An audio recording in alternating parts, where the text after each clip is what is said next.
از تاریخ کهن نوروز.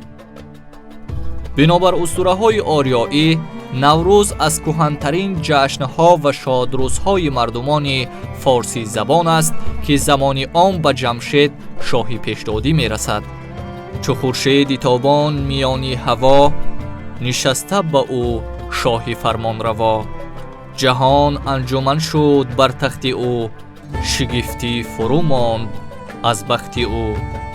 چنین جشن فرخ از آن روزگار، بیمانده است از آن خسروان یادگار.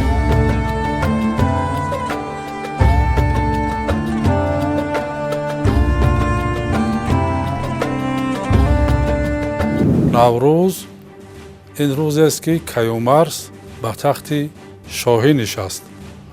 оғози шоҳигарии дунё шуд рӯзи наврӯз.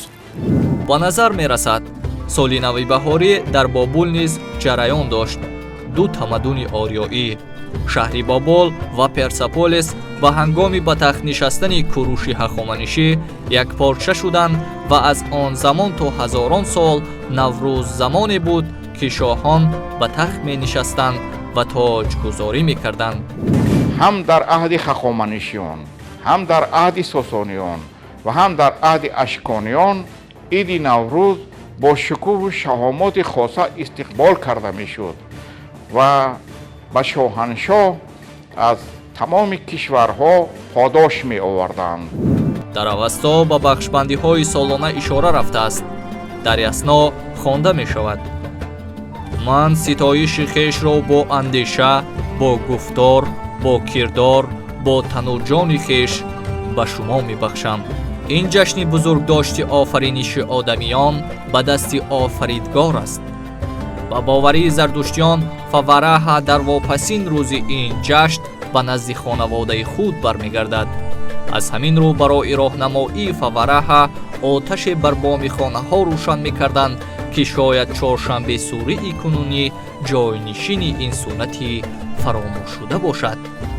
бисёре аз суннатҳои наврӯзӣ аз ҷумла хонатакунӣ, пок кардани тан ва нав кардани либос баргирифта аз ҳамин бовар, яъне бозгашти фавараҳа ба хона аст.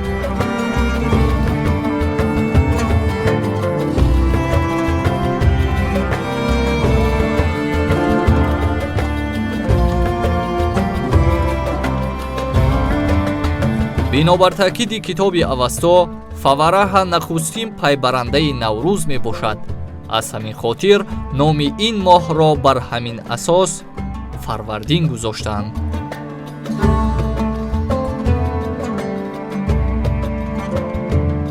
дар наврӯз ҳар чизе ки ёд мешавад ё ҳар маросиме ки дар он ворид шудааст, ҳатман бо фалсафа, бо илми ҳикмат як робитае дорад.